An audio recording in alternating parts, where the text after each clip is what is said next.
This case that we've had our eyes on for quite some time here in Minnesota, but also across the country. This one has been really at the forefront for a lot of different reasons. So hearings have been continuing this week for Luige Mangione. He is the man charged with murdering UnitedHealth Group CEO, of course, Minnesotan Brian Thompson. It was almost exactly 1 year ago in New York City. His attorneys in these hearings are essentially trying to get some key evidence thrown out, saying that it was obtained illegally. So we wanted to bring in Fox 5's Lisa Evers to bring us up to speed. Thanks for joining us, Lisa. So Mangione's attorneys are focusing on what seem like really key pieces of evidence here. What are we talking about exactly?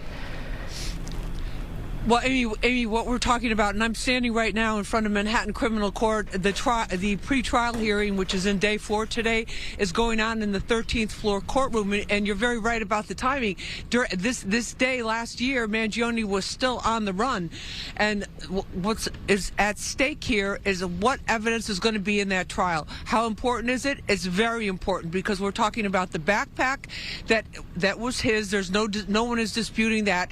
Inside that backpack, police found a handgun, what's called a ghost gun, a 3D printed 9mm. There was testimony today from in Altoona, Pennsylvania, the city in which he was arrested, that they found 2 loaded magazine clips in there, that they also found his notebook, and that there was other evidence, other writings, things of that nature. So it's very, very key, because if this is the weapon, if this matches the ballistics with the bullet that killed Brian Thompson last year, then that's a very significant piece. Now, of course, the NYPD, this is a New York State case. They have other evidence as well.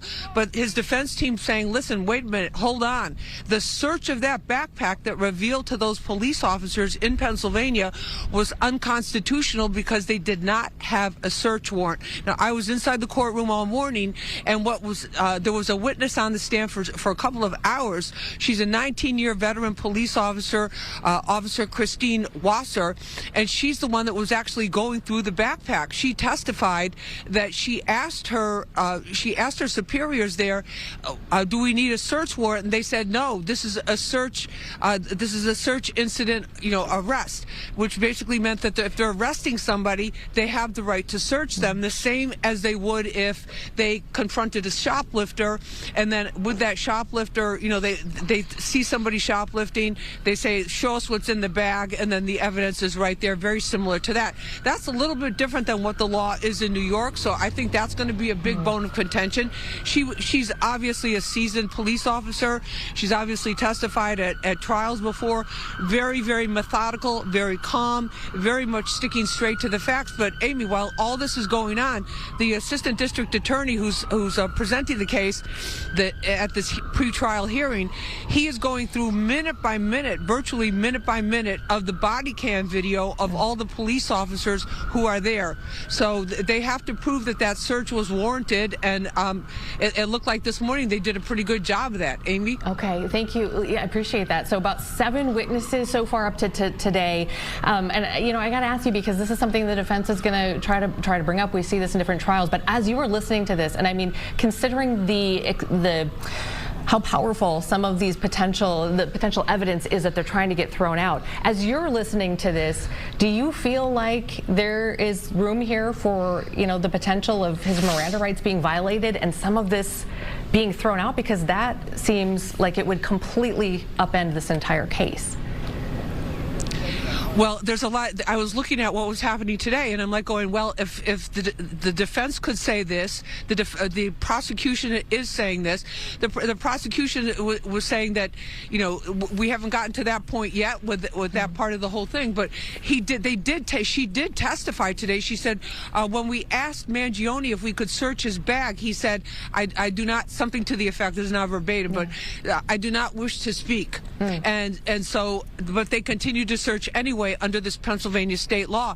Now, in terms of the in terms of the Miranda rights, that's something again that every attorney that we've talked to here in New York, a criminal defense attorney, says that is a big mistake, because even though they were initially arresting him because he had a fake ID, he still should have been read his rights at that point before he was put in handcuffs. So there's a lot of things that even what they're saying today, and the bomb, the fact that they used the fact that there was they suspected there was a bomb in a backpack, but the video shows them all standing around pretty calmly, looking very calm, which I don't know how that would play for a jury, but we will find out, and we'll be here. Amy, back to you. Really quickly, just a couple seconds left, Lisa. New evidence emerged over the weekend as well, is that right? Yes, there was new evidence that was released by the Manhattan District Attorney that showed the gun, that showed some of his clothing, and these are obviously expected to be key pieces of evidence that are allowed in the trial. But the judge in this case, in this pretrial hearing, is going to have the final say on that. So there's still a lot of very open questions on this. It's not the slam dunk that a lot of people thought it was when he was first arrested. Interesting. Amy? So interesting, Lisa. Thanks for covering this for us. We'd love to check back in with you. We'll let you go. Get inside and get Absolutely. warm. I know that feeling of being out there and it's hard to talk. So you get warm. We'll talk I'm to you sure soon. you do. Thanks, Lisa. Talk soon. All right. All right. Take care. All right. Thanks. You bet.